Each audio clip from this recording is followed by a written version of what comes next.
Welcome to Xhosa Predictors. Sunday ngenkonzweni ndihamba noTsidi sisestratweni eBlukombosi. If awuyazi iBlukombosi yiyo le. Nange uTsidi emva.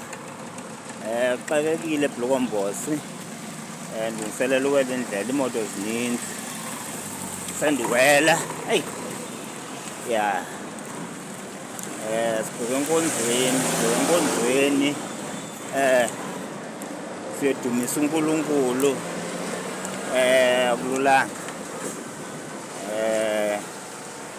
akululanga yeah, so encourage ukuthi wonke umuntu hey nguwe lo awufaka imali yakubona yeah, so encourage ukuthi noba ubhizi intoni ebomini bakho ecawe uzeke zonke ingxaki zakho kubheka enkonzweni yodumisa once just few hours, 3 or 4 hours sewuphumile enkonzweni yeah, thebela ku Dr. Class. Amen.